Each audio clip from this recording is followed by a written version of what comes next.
Kondisi anak yang tidak mampu.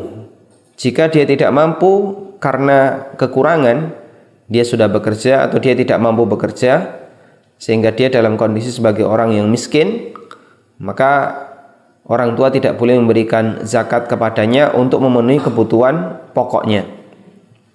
Yang kedua, jika anak punya masalah karena utang, sehingga dia kesulitan untuk memenuhi kebutuhan pokok keluarganya karena utangnya, maka orang tua boleh memberikan zakatnya untuk menutupi utang anak, karena utang itu di luar nafkah, sehingga dalam hal ini boleh ditutupi dengan zakat.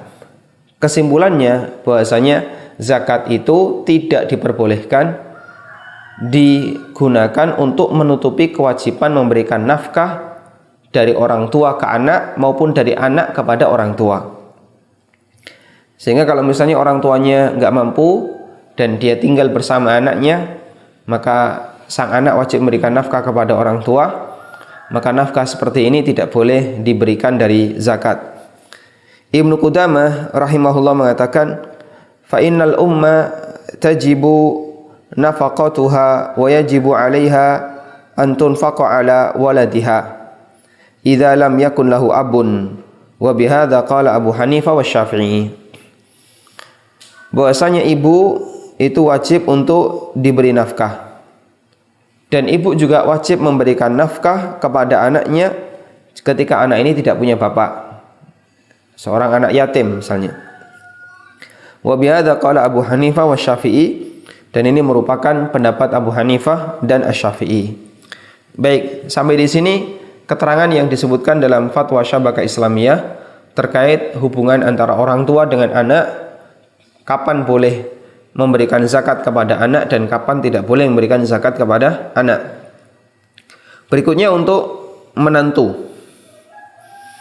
Karena menantu bukan termasuk orang yang wajib dinafkahi, karena tanggung jawab nafkah bagi menantu itu adalah tanggung jawab suaminya atau anaknya. Misalnya si A punya anak lelaki B, lalu B ini menikah dengan Z, maka kewajiban nafkah Z bukanlah kewajiban si A, tapi kewajiban si B. Karena itu bolehkah memberikan zakat kepada menantu? Di fatwa juga dinyatakan, amma i'ta'uz zakati li zaujatil ibn fala haraja fihi in kanat min ahli zakah wa kana az-zawju ghaira qadirin 'ala al-infaqi 'alaiha. Memberikan zakat untuk istrinya anak, berarti menantu, fala haraja, hukumnya boleh, in kanat min ahli zakah, jika dia termasuk orang yang berhak untuk menerima zakat dan suaminya tidak mampu untuk memberikan nafkah kepadanya. Wa aidan, lebih dari itu, li'anna nafaqata zaujatil ibn laysat wajibatan alaiki, dan nafkah bagi istri anak itu bukanlah kewajiban Anda.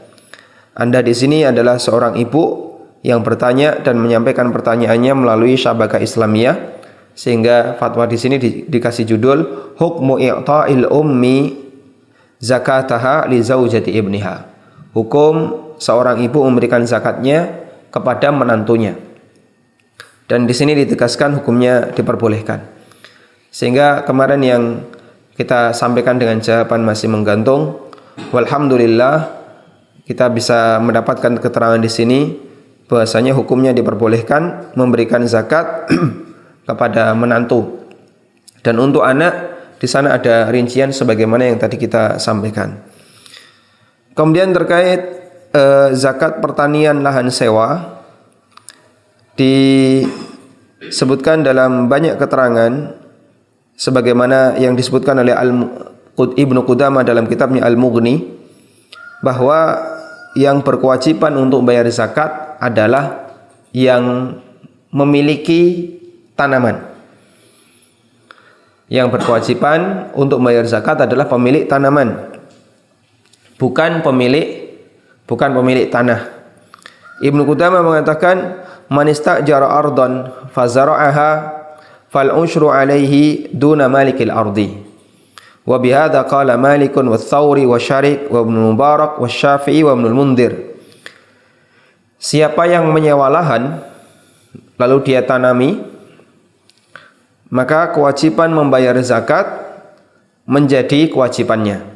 Zakat menjadi kewajibannya, bukan pemilik lahan.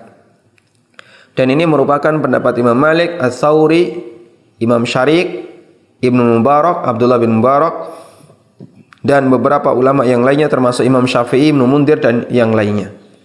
Sehingga dalam hal ini tidak ada kewajiban bagi pemilik. Namun pendapat yang kedua, waqala Abu Hanifah, menurut Abu Hanifah, ala malikil ardi, bagi pemilik tanah juga dia berkewajiban untuk mengeluarkan, li'annahu min mu'natiha asba'al kharraj, karena ini juga termasuk di antara pendapatan yang dia miliki, sehingga mirip seperti hasil dari al-kharraj. Sehingga terkait masalah orang yang menyewa tanah, apakah atau orang yang menyewakan tanah, apakah dia wajib mengeluarkan zakat dari hasil persewaannya ataukah tidak, ada perbedaan pendapat di kalangan ulama dalam masalah ini. Wallahu ta'ala alam.